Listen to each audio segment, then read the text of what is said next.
이어서 주시는 하나님 말씀은 요한 1서 3장 17절에서 19절 말씀입니다. 요한 1서 3장 17절에서 19절 하나님 말씀입니다. 누가 이 세상의 재물을 가지고 형제의 궁핍함을 보고도 도와줄 마음을 닫으면 하나님의 사랑이 어찌 그 속에 거하겠느냐. 자녀들아, 우리가 말과 혀로만 사랑하지 말고 행함과 진실함으로 하자. 이로써 우리가 진리에 속한 줄을 알고 또 우리 마음을 주 앞에서 굳세게 하리니. 아멘. 오늘 이 말씀을 통해서 우리 하나님의 놀라운 은혜와 은총이, 그리고 우리 하나님의 놀라운 복이 저와 여러분들의 남은 생애 가운데 충만하시기를 예수님 이름으로 축복합니다.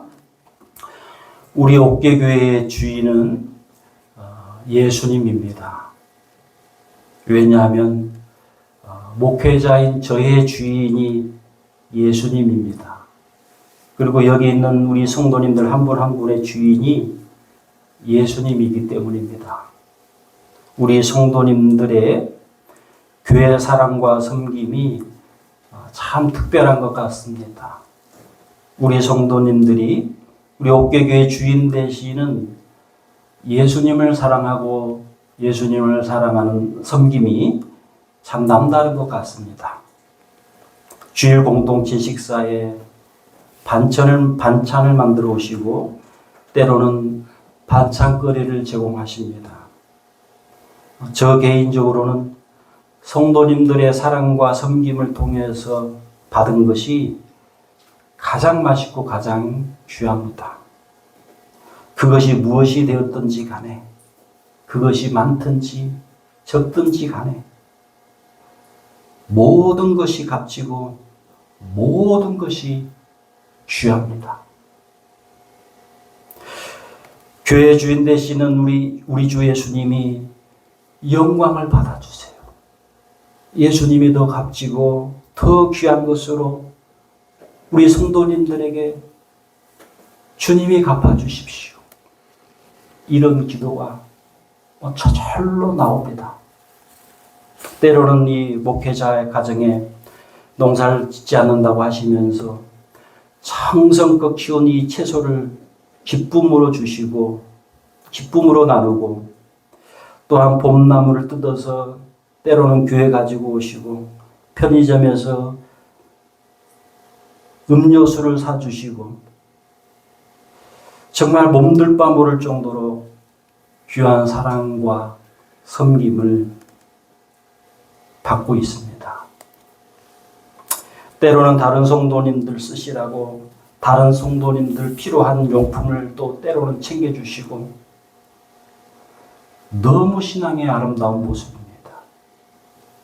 교회 주인 되시는 우리 예수님이 참 기뻐하시겠다, 그런 생각이 듭니다. 요한일서 3장 17절 18절은 이렇게 말씀하고 있습니다. 같이 있습니다. 누가 이 세상의 재물을 가지고 형제의 궁핍함을 보고도 도와줄 마음을 닫으면 하나님의 사랑이 어찌 그 속에 거하겠느냐. 자녀들아, 우리가 말과 혀로만 사랑하지 말고 행함과 진실함으로 하자. 요한일서 3장 17절 18절에 대해서 호코마 주석이 이렇게 주석을 하고 있습니다. 요한일서 3장 17절의 재물의 헬라어 원어의 의미는 단순한 재물이 아니라 삶의 수단으로서, 삶을 살아가는 수단으로서의 재물을 의미한다. 또한 보고도에 해당하는 헬라어 원어의 의미는 그냥 한번 쳐다보는 것이 아니라 오랫동안 지켜보는 상태를 가리킨다. 그러므로 요한일서 3장 17절은 생활에서 충분히 실천될 수 있는 구체적인 사랑의 예로 최소한의 생활조차 어려운 사람을 도와주는 것을 제시하고 있다. 생활이 어려운 형제를 보고도 그의 궁핍함을 도와주지 않으면 하나님의 사랑이 있다고 말할 수 없음을 역설적으로 강조한다. 이렇게 주석하고 있습니다. 요한일서 3장 17절과 18절은 너가 하나님의 사랑을 받은 사람이냐? 너가 하나님의 아들 독생자 예수님을 통해서 정말로 하나님의 사랑을 받았느냐? 그러면 궁핍한 사람을 어떻게 안 도와줄 수 있겠느냐? 라는 겁니다. 바꾸어 말하면 내가 하나님의 사랑을 받은 사람인가 아닌가? 내가 구원받은 사람인가 구원받은 사람이 아닌가? 내가 천국의 사람인가 천국의 사람이 아닌가?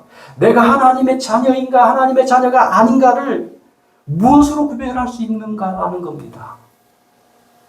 무엇으로 할 수 있겠는가라는 겁니다. 요한일서 3장 17절은 큰 것으로 어떤 큰 도움으로 어떤 값이 굉장히 많이 나가는 것으로만의 그 도움을 말하지는 않습니다. 아주 작은 도움이라도 내가 할 수 있는 것으로 때로는요 밤 하나라도 때로는요 채소 하나라도 때로는 치약 하나라도 그걸 말을 하고 있는 겁니다. 그러므로 어려운 사람을 보고 궁핍한 사람을 보고 돕지 못할 사람은 아무도 없습니다. 마음만 있다면 하나님께 받은 이 사랑만 있다면 도울 수가 있는 겁니다. 며칠 전 극동방송 이 새깨라라고 하는 라디오 프로그램이 있는데요. 새깨라고 하는 것은 세상을 깨우는 라디오의 줄임말이 새깨라입니다. 새깨라. 듣는데 놀라운 내용을 제가 들었습니다. 우리가 잘 알다시피 올해 3월 22일 날 대형 산불이 우리나라에 일어났죠. 전무한 산불이 우리나라에 있었죠. 무려 의성, 안동, 청송, 영양, 영덕 5개 군. 그 결과 여러분 피해액이 약 12조 1천억 원이라고 합니다. 12조 1천억 원. 사망이 8명, 대피한 인원들이 2만 3천 명. 주택과 공장이 불탄 데가 209곳. 헬기가 한 대 추락되고요. 전국 각지에서 아마 도움이 아마 흘러 들어갔을 것입니다. 몇 달 전에 있었던 저희 교회가 속한 이 원주시찰에서 원주시찰 주일 예배 및 원주시찰 주일 체육대회가 있었는데요. 그때 드려진 이 헌금을 전액 산불 이재명 돕기 헌금으로 드리자고 결의를 해서 헌금이 한 몇백만 원 나왔습니다. 몇백만 원 나왔는데 저하고 장로님 한 분 되시는 분이 어떤 곳은 사택이 막 전소됐어요. 사택 다 타버렸어요. 사택이. 어떤 곳은 교회가 다 타버렸어요. 교회가 타버렸어요. 교회가. 가니까 그냥 공터만 있어. 사택 그냥 흔적이 없어. 아예 이제 다 처리를 해나갔어. 그때 당시는. 교회도 공터만 있어요. 그런 곳에 두 곳에 몇백만 원을 이렇게 직접 전달을 하고 왔습니다. 그런데 여러분 꼭 도움의 손길만 있었던 것은 아닙니다. 산불이 나가지고 전소된 이 집에 도둑이 들어옵니다. 이재명을 돕는 척하면서 보셨을 겁니다. TV로 감 나가는 도구들 그리고 혹시 금붙이나 싶어가지고 여러분 그런 사람들도 있었습니다.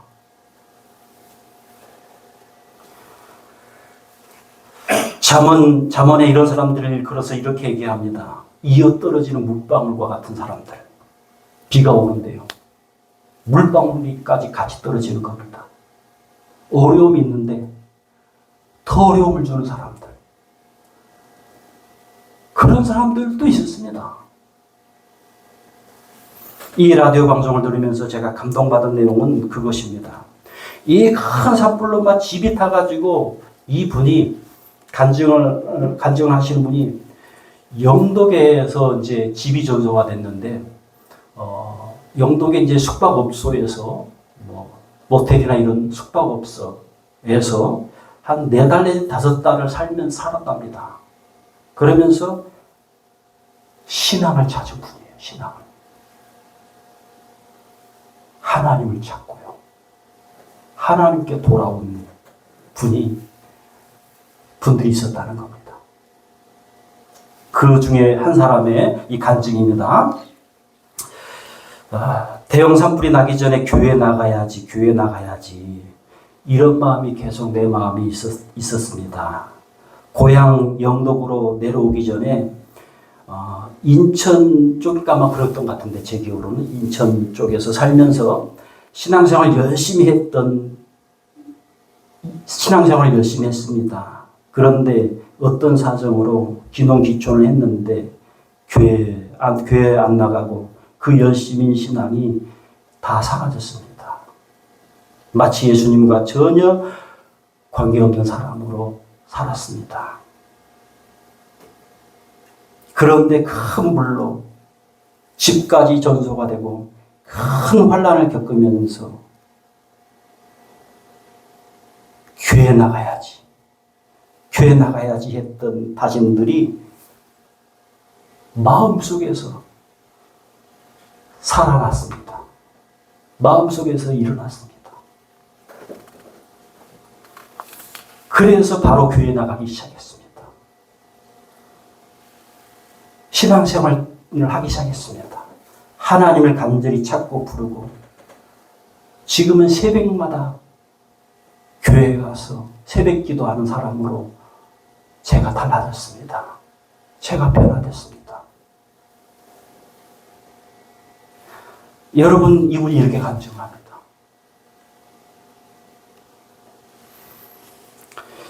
이분이 아마도 교회나 기독교인들의 이 사랑과 섬김과 이 봉사를 분명히 보았을 것입니다.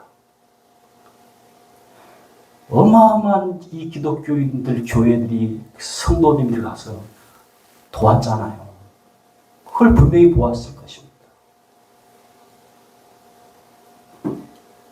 그러면서 이분이 교회 나가야지 내가 했었잖아. 그게 막 살아난 거예요. 마음속에서.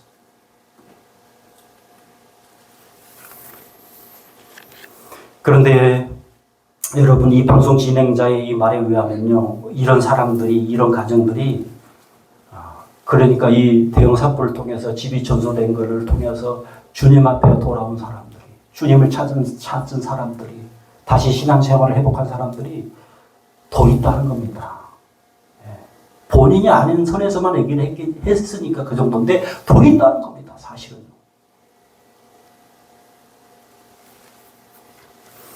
궁핍하고 어려움 당한 사람들에게는 작은 도움도 큰 도움이 됩니다. 그 도움받음이 예수님을 만나는, 예수님을 찾는 계기가 되기도 합니다. 그러므로 이런 도움은요, 결코 적은 도움이 아닙니다. 우리 주변에는 생활이 궁핍한 사람만 있는 건 아닙니다. 우리 농촌 특성상 이 고령화로 인해서, 꼭 고령은 아니다라고 그렇습니다. 아프고 병든 사람들이 있기도 합니다. 며칠 전에 이 사절리에 어떤 젊은 분을 만났습니다. 젊다고 하지만 60대 한 중반 전후 되신 분이에요. 그런 분을 만났는데 몇 달 전에 이 사다리 한 요 정도 된다는 겁니다. 높은 것도 아니고 한 이 정도 되는 사다리에 올라갔다가 떨어졌대요. 아니 60대 중반 아직 이쪽저쪽인데 이 정도 사다리에 올라가서 떨어질까? 떨어졌다는 거예요. 예. 그런데 떨어져가지고 발이 골절이 됐는데 조각조각 골절이 됐대요. 발이. 그래가지고 발이 닿지 못할 정도로. 닿으면 너무 아프니까. 그래가지고 지금 몇 달째, 지금 4-5달째 지금 고생하고 있다고 합니다. 그나마 지금은 이제 살살 그냥 걸어다닐 정도로 걷고 있더라고요. 제가 그런 마음이 들었습니다. 내가 의사가 아니기 때문에 치료할 수는 없어도 내가 좀 찾아갖고 위로를 좀 해드려야지. 그런 생각이 막 제 마음속에서 일어납니다. 추석 명절, 추석 전에 그랬으니까 추석 명절 지나면 꼭 찾아뵈야지 되겠다고 지금 마음 먹고 있습니다.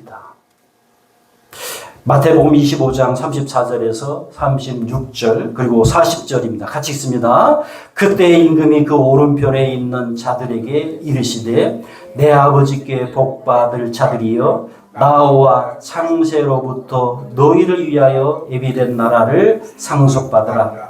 내가 줄일 때에 너희가 먹을 것을 주었고 목마를 때에 마시게 하였고 나그네 되었을 때에 영접하였고 헐벗었을 때에 옷을 입혔고 병들었을 때에 돌보았고 옥에 갇혔을 때에 와서 보았느니라.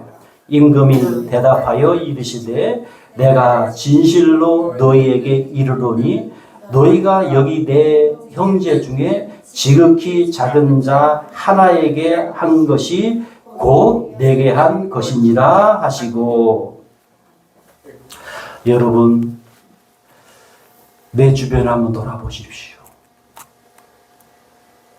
아프고 병든 사람이 있는지, 헐벗고 못 먹는 사람이 있는지, 외로워하고 있는 자가 있는지,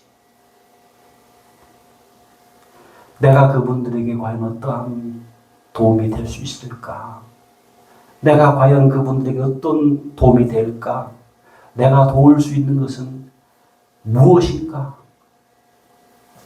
나의 적은 도움으로 그분들이 나의 주인, 나의 주님 되시는 예수님을 만날 수만 있다면, 나의 주님 예수님을 찾을 수만 있다면 적극적으로 우리 주님 예수님께 기도하면서 해법을 찾으십시오. 해법을 찾도록 노력하십시오. 노년 우울증이라는 것이 있습니다. 노년 우울증에 대해서 이 AI는 이렇게 얘기를 합니다. 노년 우울증은 일반적인 우울 증상과 다르게 나타나며 모호한 신체 증상, 불면, 불안과 초조, 집중력과 기억력 저하, 성격의 변화 등이 나타날 수 있다. 노년 우울증은 제대로 치료받지 못하고 진단받지 못하고 치료를 놓치는 경우가 많으며 불면증을 호소하는 어르신들이 많다.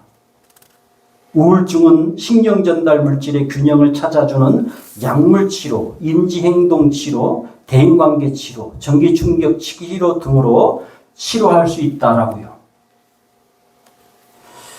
여러분, 우리 주변에는요, 어르신들 중에서 꼭 어르신은 아닐지라도 정상인 것 같은데, 왜 정상인 것 같으냐면 노인회관에서 그냥 하하호호 하면서 막 이렇게 그냥 보이니까. 그런데 노년 우울증에 걸리는 어르신들이 있기도 합니다. 혼자 있는 시간이 많기 때문입니다. 농촌은요, 남편 먼저 돌아가시고 혼자 계신 여자 어르신들이 많습니다. 내가 이런 분들에게 어떤 도움이 될 수 있을까? 내가 어떤 도움이 될 수 있을까? 이런 분들에게. 물론 그런 고민하는 나도 나름대로 바쁘지요. 나름대로 바쁘지만 내가 그런 것까지 고민해야 되라고 할 수 있지만서도 말입니다.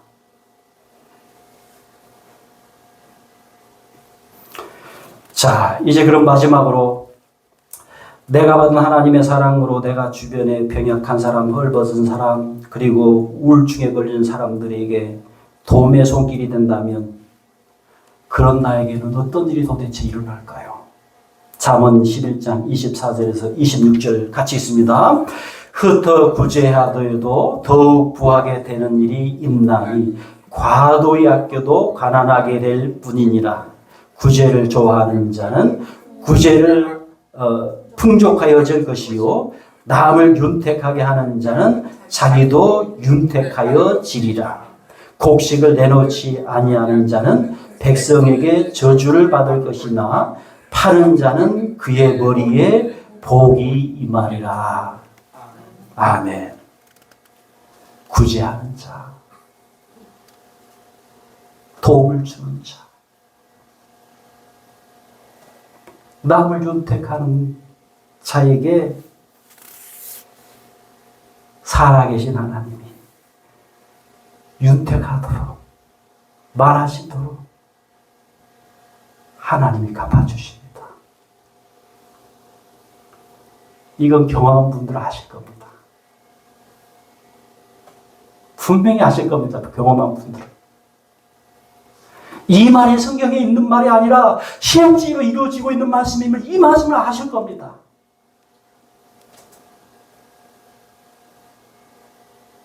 그리하여서 계속해서 도움을 베풀고 친구가 되어주고 병든 자 찾아뵈서 위로하고 이런 사람들의 이 삶을요,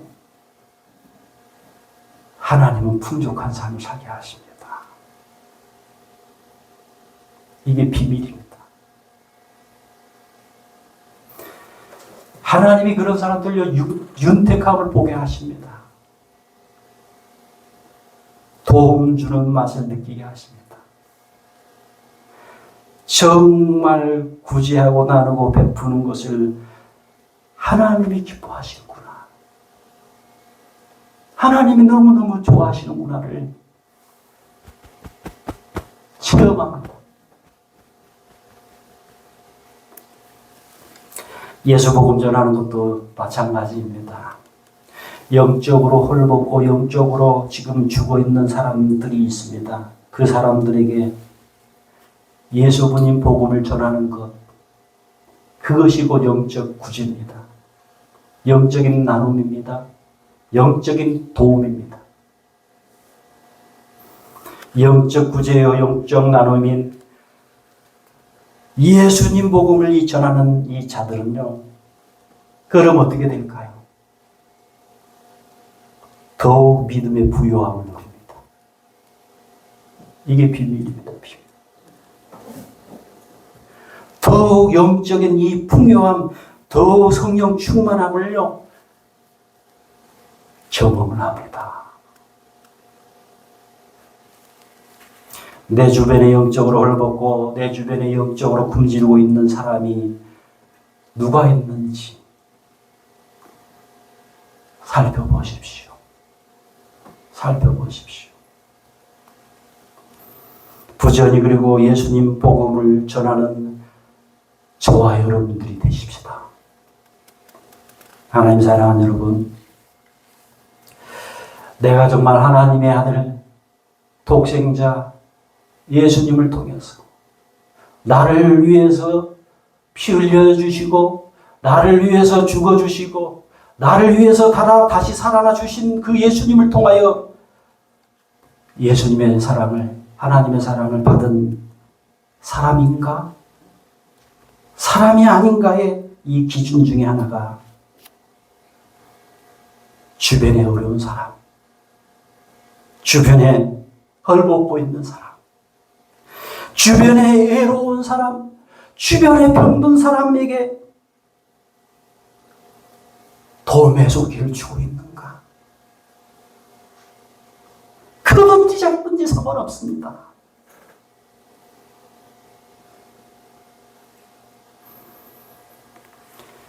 나는 도움이 될 만한 아무것도 없습니다가 아닙니다. 아닙니다.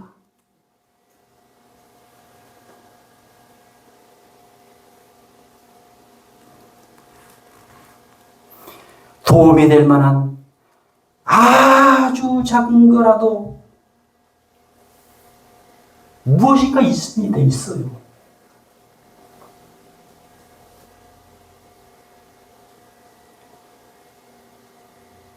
그 도움이 될 만한 것을 가지고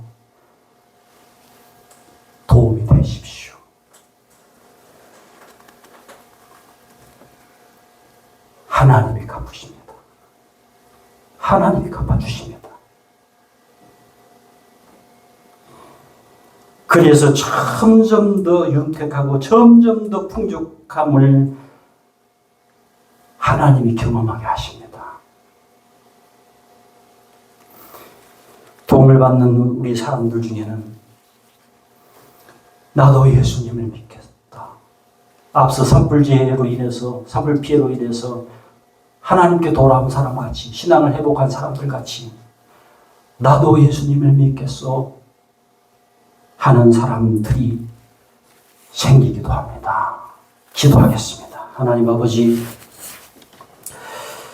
흩어 구제하여도 더욱 구하게 된다고 말씀하고 계시는 우리 하나님 아버지, 누구에게, 특히 헐벗고 굶주린 이웃에게, 애로움을 당하고 있는 사람들에게, 병든 약한 사람들에게, 우울증 있는 사람들에게 도움이 되는 신앙의 삶을 살게 하옵소서. 하나님이 그런 나에게 갚아주는 역사도 경험하게 하여 주옵소서. 그런 일을 통해서 우리 주님 예수님께 돌아오는 일도 일어나게 하여 주옵소서. 주 예수 그리스도의 이름으로 기도하옵나이다. 아멘.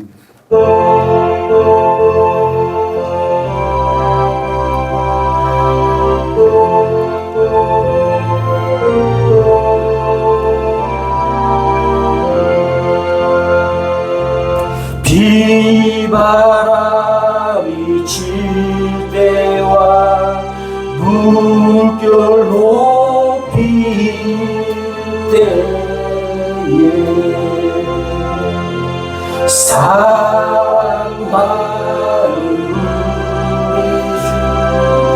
나 예수님이 나를 품어주십니다.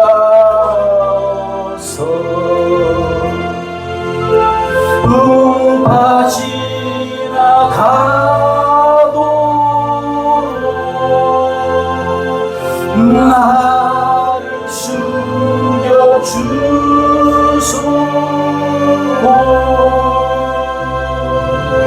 안식 없는 곳으로 주여 인도하소서.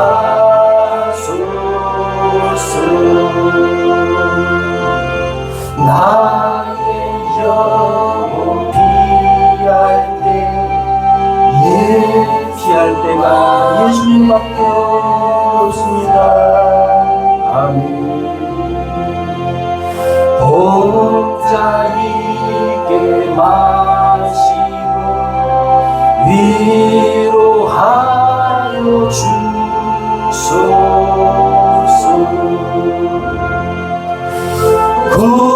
구주지 하옵고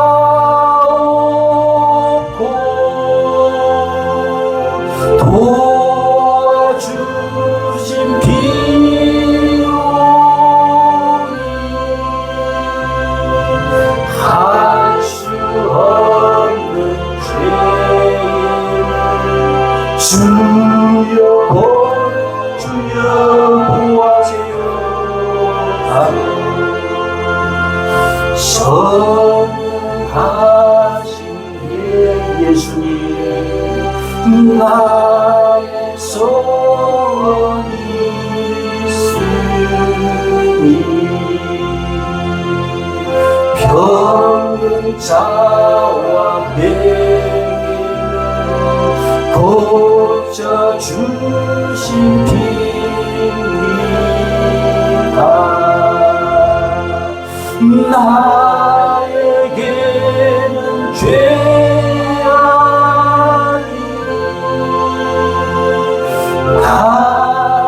가득하게 찼으나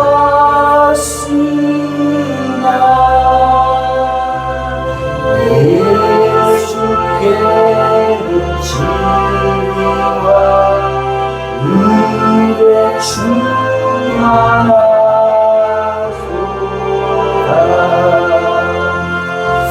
나의 죄를 사는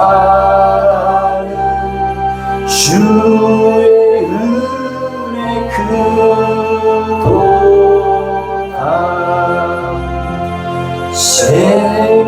생명수로 고치사 나를 선대하소서.